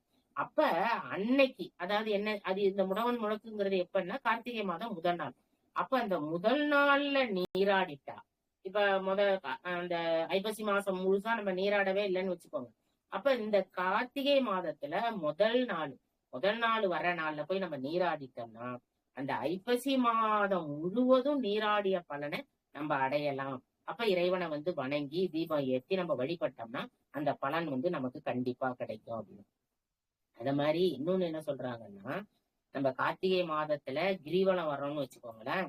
அப்ப கிரிவலம் வரும்போது நம்ம விளக்கு பொருத்தி நம்ம வேண்டிக்கிட்டு இருக்கும் போது, இப்ப ஏதோ ஒரு நம்ம கிரிவலம் வந்து இப்ப திருவண்ணாமலையிலே கிரிவலம் வரோம்னு வச்சுக்கோங்க, இப்ப எல்லா இடத்துலயும் கிரிவலம் வராங்க. அப்படி கிரிவலம் வரும்போது நம்ம தீபம் ஏத்தி வந்து ஒரு வேண்டுதலை வைக்கிறோம். என்ன இப்ப எல்லாருமே வந்து ஒரு கிரிவலம் போறாங்கன்னா ஏதாவது ஒரு வேண்டுதலுக்கு தானே, நான் வீடு கட்டணும், என் பொண்ணு கல்யாணம் நடக்கணும், என் பையனுக்கு நல்ல இடத்துல சீட்டு கிடைக்கணும், அப்படி எல்லாம் தானே நினைச்சு போறாங்க. அப்ப அந்த மாதிரி வந்து நம்ம விளக்கு ஏத்திக்கிட்டு இருக்கும்போது மழை பெஞ்சுதுன்னு வச்சுக்கோங்களேன், அந்த மழையில நம்ம நனைஞ்சி அதுக்கப்புறம் நம்ம தீபத்தை போட்டோம்னா நம்ம நினைச்ச காரியம் நல்லபடியா முடியும் அப்படின்னு. ஏன்னா தேவர்களோட ஆசி, அப்ப நம்ம விளக்கு பொருத்தும் போது தேவர்கள், அந்த மாதிரி மழை பெஞ்சதுன்னா ரொம்ப நல்லது இந்த கார்த்திகை மாதத்துல அப்படின்னு சொல்றாங்க. அது ஒரு சிறப்பான இது அப்படின்னு சொல்றாங்க. அடுத்தது வந்து பாத்தீங்கன்னா, கார்த்திகை மாதத்துல பௌர்ணமியும் அந்த கூடி வர்ற கார்த்திகை நட்சத்திரம் அன்னைக்கு முருகப்பெருமான வழிபடுறது, முருகன் சன்னதியிலே போய் தீபங்கள் ஏற்றி வழிபட்டோம்னா, அதாவது இப்ப நம்ம சிவன் கோயில் அப்படின்னு சொல்லுவோம், அதுலயும் முருகர் இருப்பாரு, அதுலயும் நம்ம தீபம் ஏத்தலாம், அது ஒண்ணும் தப்பு கிடையாது. இருந்தாலும் முருகர் கோயில்ல இருக்கும் பாத்தீங்களா, அப்ப அறுபடை முருகன் அப்படி எல்லாம் சொல்றோம் பாத்தீங்களா, அந்த மாதிரி இப்ப உங்க ஊர்ல இருக்கிற முருகன் கோயில், அந்த கோயில்ல போய் நீங்க கார்த்திகை மாதத்தன்னைக்கு பௌர்ணமி நட்சத்திரத்தன்னைக்கு முருகன் இருக்கிற அந்த கோயில்ல போய் நீங்க வழிபட்டாலும் உங்களுக்கு என்னது ஒரு நல்ல பலன் கிடைக்கும் அப்படின்னு சொல்றாங்க. எல்லா சகல பாக்கியங்களும் கிடைக்கும் அந்த மாதிரி நம்ம போய் வழிபட்டோம்னா அப்படின்னு சொல்லி அழகா சொல்றாங்க. அதே மாதிரி இன்னொரு வித்தியாசமான இது என்ன சொல்றாங்கன்னா, கார்த்திகை மாசம் பௌர்ணமி திதி அன்னைக்கு ஒட்டி செடி அப்படிம்பாங்க. ஒட்டி செடினா எல்லாருக்கும் ரொம்ப தெரியாது, இந்த ஞாயிறுவி செடி அப்படின்னு சொல்றோம் பாத்தீங்களா, அதோட அந்த ஞாயிறு செடியோட வேற பறிச்சுட்டு வரணும். அதை பறிச்சுட்டு வந்து வீட்டுக்கு வந்து அந்த வேற வந்து பூஜை ரூம்ல வச்சு நம்ம தீபம் ஏற்றி நம்ம எப்போதும் பூஜை பண்ணுவோம் பாத்தீங்களா, அந்த மாதிரி ஒரு பூஜைய பண்ணோம்னா நமக்கு வந்து தன லாபம் கிடைக்கும் அப்படின்னு, செல்வம் வந்து நல்லா சேரும் அப்படின்னு சொல்லி அழகா சொல்றாங்க. அந்த மாதிரி ஞாயிறு செடினா ஓரளவுக்கு எல்லாருக்கும் தெரியும், அதுக்கு பேர் ஒட்டி செடி அப்படிங்கிறாங்க. அந்த ஒட்டி செடியை கொண்டு வந்தோம்னா அதோட வேரோட கொண்டு வரணுமா, வெறும் செடியை மட்டும் பிடிக்கிட்டு வரக்கூடாது, வேரோட கொண்டு வந்து பூஜை ரூம்ல கொண்டாந்து வச்சு அதை வந்து தீபம் ஏற்றி வழிபட்டோம்னாக்கா தனம் வந்து சேரும் அப்படின்னு சொல்லி சொல்றாங்க. அதே மாதிரி நான் ஃபர்ஸ்டே சொன்னேன், எல்லாத்துலயும் சிறந்தது வந்து சோமவார விரதம், இந்த கார்த்திகை மாசத்துல இருக்கிற சோமவார விரதம் அப்படின்னு சொன்னேன். இந்த சோமவார விரதத்துல வந்து விரதம் இருந்தோம்னு வச்சுக்கோங்களேன், நம்மளோட பல பாவங்கள் கழியுமா. இந்த பாவங்களை போக்கணும் அப்படின்னாக்கா இந்த சோமவாரத்துல விரதம் இருந்தோம்னா நம்ம பாவங்கள்லாம் கழியும் அப்படின்னு சொல்றாங்க. அது மாதிரி காவிரியில நீராடுறது, தீபதானம் செய்யறது, அது மாதிரி வெங்கல பாத்திரம் கொடுக்கறது, தானியம் வாங்கி கொடுக்கறது, பழம் வாங்கி கொடுக்கறது, தானம் செய்யறது, ஆடை தானம் செய்யறது, கல்விக்கு யாருக்காவது கல்விக்கு உதவி செய்யறது, இதெல்லாம் வந்து இந்த கார்த்திகை மாதத்துல இப்ப ஒருத்தவங்களுக்கு அந்த மாதிரி தானம் செய்யறோம் அப்படின்னா தீபம் ஏத்தி இந்த தானத்தை நம்ம செஞ்சோம்னாக்கா இது வந்து நமக்கு நல்ல பலனை தெரியும். இதெல்லாம் வந்து நம்ம செஞ்சோம்னா செல்வமும் சேரும் அப்படிங்கிறாங்க. இப்ப நம்ம தானம் கொடுக்கறோம்னால எல்லாரும் நிறைய நினைப்பாங்க, நமக்கு மிஞ்சிதான் தான தர்மம் அப்படின்னு. உண்மையிலே தனக்கு மிஞ்சிதான் தான தர்மம் அப்படின்னு ஒரு பழமொழி இருக்கு. ஆனா அது வந்து உண்மையான, எல்லாரும் என்ன சொல்லுவாங்க, என்கிட்ட 10 ரூபா இருக்குன்னா நான் வந்து ஒரு 5 ரூபா தானம் செய்யலாம், எனக்கு மிஞ்சி நான் 10 ரூபாய்க்கு மேல எப்படி தானம் செய்யறது அப்படின்னு சொல்லுவாங்க. நமக்கு போகதான் நம்ம தானம் செய்யணும் அப்படின்னு, தனக்கு மிஞ்சி இருக்கிறதா தானம், அது அப்படி கிடையாது. தனக்கு மிஞ்சி தானம் செய்யணும் அப்படின்னு. நீங்க 10 ரூபா தான் சம்பாதிக்கிறீங்கன்னா குறைஞ்சது ஒரு 12 ரூபாயாவது நீங்க என்ன பண்ணணும்? தானம் பண்ணணும். உங்களுக்கு மிஞ்சி, அதாவது தனக்கு மிஞ்சி நம்ம எவ்வளவு செய்ய முடியும்னா அதுக்கு மேலதான் நம்ம தானம் செய்யணுங்கிறது தான் பழமொழி. ஆனா அதை அவங்க என்ன பண்ணாங்க, எப்படி அவங்களுக்கு சௌரியமா இப்ப எல்லாரும் மாத்தி அதை சொல்லிட்டு இருக்காங்க. அப்புறம் இன்னொன்னு பாத்தீங்கன்னாக்கா, இந்த கார்த்திகை மாதத்துல பிராணம் சொல்றது, எந்த பிராணமா இருந்தாலும் சரி, முருகப்பெருமானோட பிராணம் இருக்கட்டும், திருவிளையாடல் பிராணம் இருக்கட்டும், சிவபிராணம் இருக்கட்டும், இத வந்து தீபம் ஏத்தி வச்சுட்டு இந்த பிராணத்தை சொல்றதாம் எல்லாருக்கும். அப்படி சொல்லும் போது பாத்தீங்கன்னாக்கா நோய் போகுமா, ஏழ்மை தீருமா, அத மாதிரி இந்த மாதிரி செய்யற பலன் வந்து 2 மடங்கு. இந்த பிராணம் கேட்டுட்டு நம்ம ஒரு தானம் செய்யறோம்னு வச்சுக்கோங்களேன், இந்த தீபத்தை ஏத்திட்டு ஒரு தானம் செய்யறோம் அப்படின்னா, இப்ப சாதாரணமா நீங்க வந்து ஒரு வேற மாதத்துல, கார்த்திகை மாதம் இல்லாம இந்த தீபம் எல்லாம் ஏத்தாம ஒரு குழந்தைக்கு ஒரு ட்ரெஸ் எடுத்து கொடுக்குறீங்க, இல்ல ஒரு கல்விக்கு பணம் கொடுக்குறீங்க அப்படின்னாக்கா அது 1 மடங்கு பலன் தரும்னா, இந்த கார்த்திகை மாதத்துல வர்ற தீபம் ஏத்தி நீங்க அந்த குழந்தைக்கோ இல்ல யாருக்கோ நோய் இருக்கு. இன்னொன்னு வந்து என்னன்னா, நோய் இருக்கிறவங்களுக்கு மருந்து மாத்திரை வாங்கி கொடுக்கறது, அது வந்து இன்னும் நல்ல பலனை தரும் அப்படின்னு சொல்றாங்க. அந்த மாதிரி செய்யறதும் வந்து நோய் இல்லாம வாழறதுக்கு ஒரு வழி வகுக்கும், டபுள் மடங்கு பலன் நமக்கு தரும் அப்படின்னு சொல்றாங்க. அத மாதிரி இன்னொன்னு என்ன, கார்த்திகை மாதத்துல நெல்லிக்கனி வாங்கி தானம் செஞ்சாலும் உயர் பதவி கிடைக்கும் அப்படின்னு. நமக்கு ரொம்ப நாளா ப்ரொமோஷன்ல இல்ல நம்மள வந்து அதாவது ஒரு இதாவே வச்சிருக்கிறாங்க, நம்மள வந்து இன்னும் பர்மனண்டே பண்ணல, அந்த மாதிரி எல்லாம் பிரச்சனை ஆபீஸ்ல இருக்கும் சில பேருக்கெல்லாம். கிட்டத்தட்ட ஒரு வருஷத்துல பர்மனன்ட் பண்ணணும்னு சொல்லுவாங்க, ஆனா 1 வருஷம் இருக்காது, அது 2 வருஷம் 3 வருஷம் இழுத்துக்கிட்டே போகும், ஏதாவது ஒரு காரணம் சொல்லுவாங்க. அந்த மாதிரி காரணங்கள்லாம் இருக்கு பாத்தீங்களா. அப்போ என்ன சொல்றாங்கன்னா, நெல்லிக்கனிய வாங்கி தீபம் ஏத்தி அதை பூஜை செஞ்சு அதை வந்து நீங்க தானமா யாருக்காவது கொடுத்தீங்கன்னாக்கா கண்டிப்பா உங்களுக்கு உயர் பதவி கிடைக்கும் அப்படின்னு சொல்றாங்க. அதே மாதிரி கார்த்திகை மாதத்துல ஆலயங்கள்ல போய் சுத்தம் பண்றது, உழவாரப்பணி எப்ப செஞ்சாலும் பலன்தான். ஆனா கார்த்திகை மாதத்துல கோயில்ல உள்ள தீபங்கள், அந்த சரவரிசை அப்படிலாம் சொல்லுவாங்க பாத்தீங்களா, அதெல்லாம் போய் நம்ம சுத்தப்படுத்தி கொடுக்கறது. அந்த மாதிரி செய்யும் போது உழவாரப்பணி செஞ்சாலே பலன் கிடைக்கும். இந்த மாதிரி கோயில்ல உள்ள தீபங்களை வந்து சுத்தம் பண்ணி கொடுக்கறது, அது செஞ்சாலும் ஒரு நல்ல பலன் கிடைக்கும் அப்படிங்கிறாங்க. அத மாதிரி இன்னொன்னு என்ன சொல்றாங்கன்னா, கார்த்திகை மாதத்துல பிறக்கக்கூடிய ஆண் குழந்தைகள் அவங்க எல்லாம் வந்து பாத்தீங்கன்னா யக்ஞ புருஷர்கள் அப்படின்னு சொல்றாங்க அவங்களுக்கு. அதே மாதிரி பெண் குழந்தைகள் வந்து லட்சுமி, அதாவது லட்சுமியோட யக்ஞ புருஷன் அப்படின்னு சொல்றோம் பாத்தீங்களா, அது மாதிரி லட்சுமியோட வரம் வாங்கினவங்க இந்த கார்த்திகை மாசத்துல பிறக்கிறவங்க அப்படின்னு சொல்றாங்க. அதே மாதிரி கார்த்திகை மாசம் வர ரமா ஏகாதேசி, இது வந்து ஒரு சிறப்பான நாள். இந்த நாள்ல வந்து நம்ம தீபம் ஏத்தி வழிபட்டாலும், ரான்னா நெருப்பம், அதே மாதிரி மான்னா தாயி, அதாவது ஒளி பொருந்திய ஏகாதேசி அப்படின்னு பேரம். அப்ப அந்த நாள்ல வந்து நம்ம பெருமாள் கோயில்ல போய் நெய் தீபம் ஏத்தி வணங்குறோம்னு வச்சுக்கோங்களேன். நெய் தீபம் ஏத்துறது மட்டும் இல்லாம நெய் தீபம் ஏத்தி 11 தடவை வளம் வரணும். அந்த மாதிரி 11 தடவை வளம் வந்தான்னா அப்ப வந்து தாய் யாரு, மகாலட்சுமி, அவங்களோட அருள் வந்து நமக்கு அருள் கடாட்சம் அப்படி பெருகி வருமா நமக்கு. இந்த மாதிரி செஞ்சோம்னா, இந்த ரமா ஏகாதேசி அன்னைக்கு நம்ம வந்து இத மாதிரி போய் வணங்கி செஞ்சோம் அப்படின்னாக்கா அவ்வளவு அருள் கிடைக்கும் அப்படின்னு சொல்றாங்க. அதே மாதிரி தீபம் ஏத்துறதுக்கு நிறைய முறைகள் இருக்கு. அதாவது என்னன்னா, கிழக்கு பக்கம் ஏத்துறோம்னு வச்சுக்கோங்களேன், மேக்சிமம் வந்து நம்ம வந்து கிழக்குலதான் ஏத்தணும். ஏன் அப்படின்னா, நமக்கு வந்து செல்வம் அப்படிங்கறதோட, அதாவது செல்வம் வந்து படிப்பு பணம் இதெல்லாம் விட ஆரோக்கியம் தான் ரொம்ப முக்கியம். ஆரோக்கியம் இருந்ததுன்னா நம்ம எல்லா செல்வத்தையும் சம்பாதிச்சுக்கலாம், எல்லா படிப்பையும் படிக்கலாம். அப்ப நமக்கு முதல்ல என்ன தேவை, ஆரோக்கியம் தான் தேவை. அப்ப ஆரோக்கியம் தேவைன்னா நம்ம எப்படி ஏத்தணும் அப்படின்னா கிழக்கு பக்கத்துலதான் ஏத்தணும் அப்படின்னு. அதே மாதிரி வடக்கு பக்கத்துல ஏத்தனோம்னாக்கா, ஏன்னா அது குபேர திசை அப்படின்னு சொல்றதுனால நமக்கு செல்வம் நிறைய சேரும் அப்படின்னு சொல்றாங்க. அதே மாதிரி மேற்கு திசை பார்த்து ஏத்தனோம்னா நமக்கு இருக்கிற கடன் எல்லாம் தீரும் அப்படிங்கிறாங்க.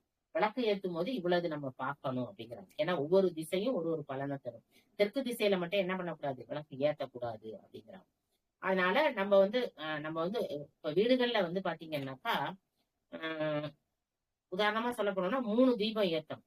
என்னத்துக்கு அப்படின்னாக்கா, கிழக்கு பார்த்து ஏத்துறது வந்து பாத்தீங்கன்னாக்கா நம்ம ஆரோக்கியமா இருக்கணுங்கிறதுக்காக ஏத்துறது.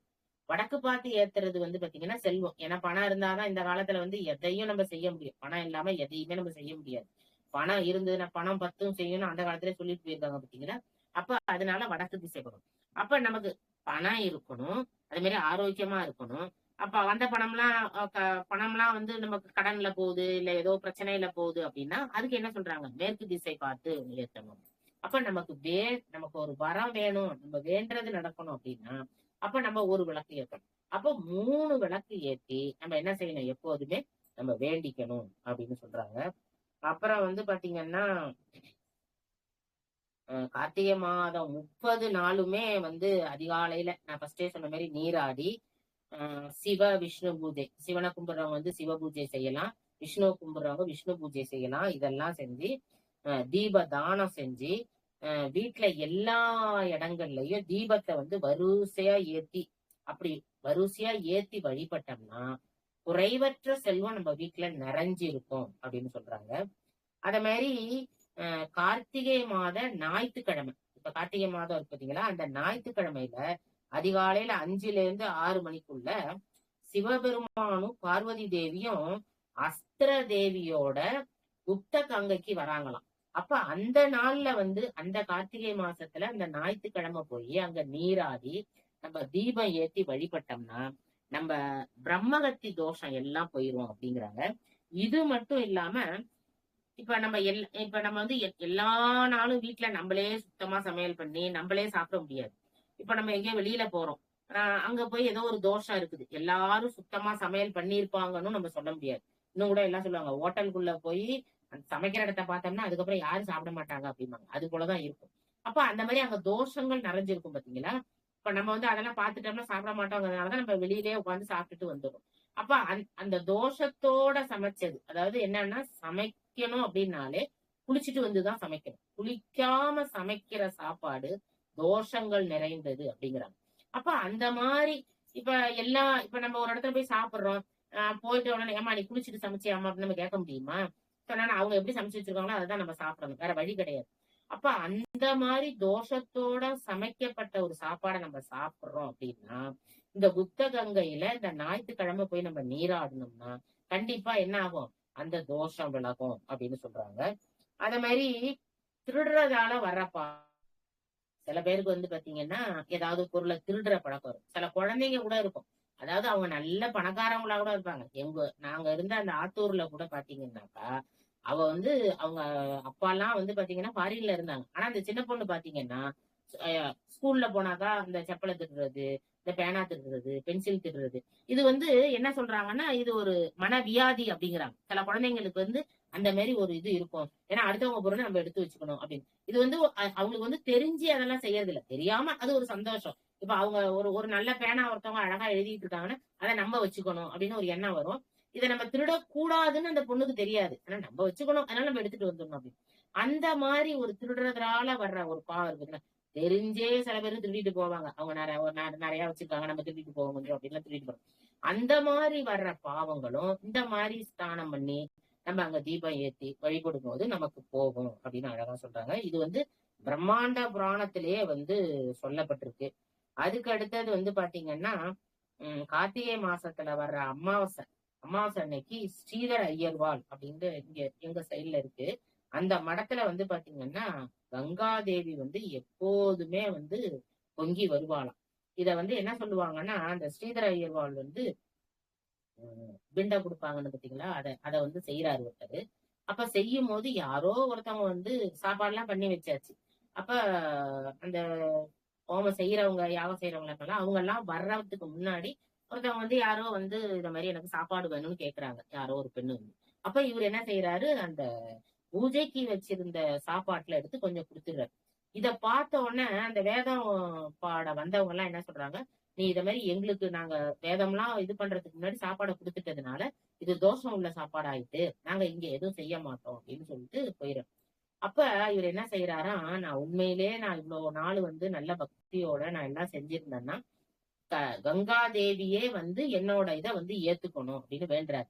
அப்ப பாத்தீங்கன்னா அவங்க வீட்டு கிணறுல வந்து இப்ப கிணறுல வந்து உள்ளதான் தண்ணி இருக்கும், அப்படியே பொங்கி பிரவாகமா கிணத்தை தாண்டி மேல தண்ணி வந்துச்சான் அவர் இருக்கும்போது. இப்பயும் இந்த கார்த்திகை மாதத்துல இந்த அமாவாசை அன்னைக்கு இப்பயும் அதே போல தண்ணி வருது. எல்லாரும் வந்து என்ன செய்யறாங்க, அங்க போய் நீராடுறாங்க அப்படிங்கிறது. அப்ப இந்த கார்த்திகை மாசத்துல வர்ற அமாவாசை அன்னைக்கு நம்ம அந்த பூஜையை செஞ்சோம்னா, இல்ல வந்து தர்ப்பணம் கொடுக்குறோம்னு வச்சுக்கோங்களேன், அந்த பலனும் வந்து நமக்கு கிடைக்கும் அப்படின்னு சொல்றாங்க. அதே மாதிரி திருநெல்வேலி நெல்லையப்பர் கோயில்ல வந்து பாத்தீங்கன்னா, கார்த்திகை தீபத்தன்னைக்கு வந்து பாத்தீங்கன்னா 27 நட்சத்திரங்களை மையமா வச்சு அவங்க பெரிய அளவுல தீபாராதனை நடத்துறாங்க. ரொம்ப சிறப்பா நடத்துறாங்களாம். அது வந்து பாக்குறதுக்கே ரொம்ப நல்லா இருக்கும். இத வந்து என்ன சொல்றாங்கன்னா மடக்கு தீபாரணை அப்படின்னு சொல்றாங்க அப்படிங்கிறாங்க. அதுல அந்த தளத்துல போய் நாம வந்து தீபம் ஏத்தி கலந்துக்கிட்டோம்னா நமக்கு வந்து எல்லா செல்வங்களும் கிடைக்கும். நம்ம ஒரு நல்ல வாழ்க்கை, நமக்கு வந்து ஒரு உயர்வான வாழ்க்கை கிடைக்கும்னா அந்த சமயத்துல நெல்லிக்கனியை வந்து எல்லாருக்கும் கொடுக்கணும். அப்ப அந்த மாதிரி நெல்லிக்கனி கொடுத்தோம்னா நமக்கு ஒரு சிறப்பான வாழ்வு கிடைக்கும் அப்படின்னு சொல்றாங்க. இத மாதிரி நிறைய, அதாவது தீப தீபம் அப்படின்னு சொன்னாலே நம்ம வந்து டெய்லி விளக்கு பொருத்துறது, அதாவது இந்த கார்த்திகை மாசம்னு இல்ல, டெய்லியுமே வந்து நம்ம குடும்பத்துல வந்து இந்த ஒளிங்கிறது வந்தாதான் நம்ம வாழ்க்கையில வந்து முன்னேற்றம்ங்கிறது வரும். நிறைய பேர் என்ன சொல்லுவாங்கன்னாக்கா, தீபம் விளக்கு பொருத்திட்டா மட்டும் எல்லாம் நடந்துருமா அப்படின்னு. அப்படி கிடையாது. நீங்க விளக்கு பொருத்துனீங்கன்னா தான் இந்த வெளிச்சம் வந்த பிறகுதான் நம்ம மன இருள் நீங்கும் அப்படிம்பாங்க. ஒளி இருக்கிற இடத்துலதான் சுவாமி வர்றாரு. இப்ப நம்ம சிவ பூஜையே செய்யும் போது பாத்தீங்கன்னா சிவனை மட்டும் வச்சுட்டா அங்க வந்து சிவன் வந்து வரமாட்டாரு. நம்ம எப்ப வந்து விளக்க பொருத்தி அந்த மணியை அடிக்கிறோமோ அப்ப வந்து சுவாமி அங்க வந்துருவாரு.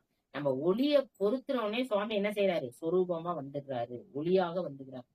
அப்ப அந்த தீபம்ங்கிறது அவ்வளவு முக்கியமானது. வாழ்நாள் முழுவதும் ஒரு நேரமாவது, காலையிலயோ இல்ல சாயந்தரமோ உங்களுக்கு எப்ப டைம் கிடைக்குதோ ஒரு நேரமாவது நம்ம என்ன செய்யணும், தீபம் ஏத்து. சில பேர் என்ன சொல்லுவாங்க, நாங்க வந்து நான்வெஜ் சாப்பிடுறோமா, நான்வெஜ் சாப்பிடறதுனால விளக்கு பொருத்த மாட்டோம் அப்படின்னு.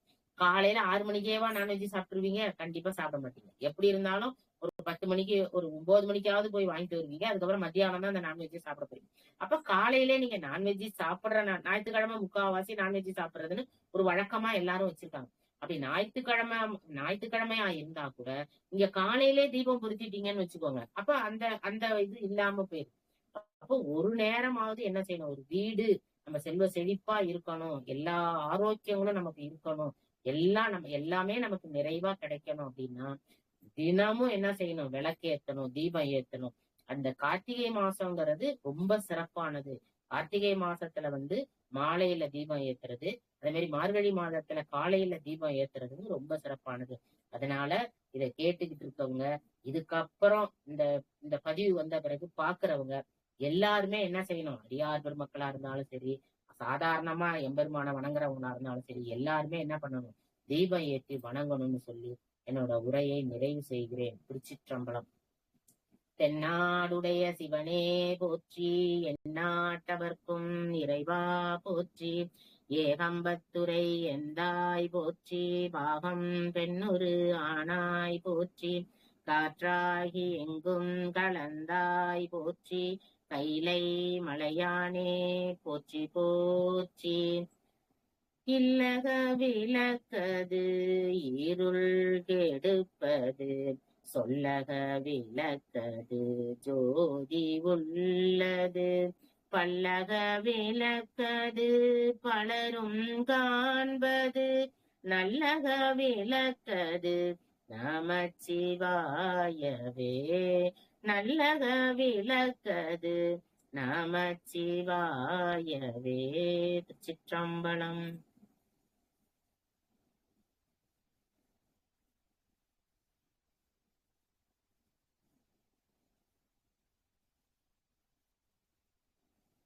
சிவாய நம.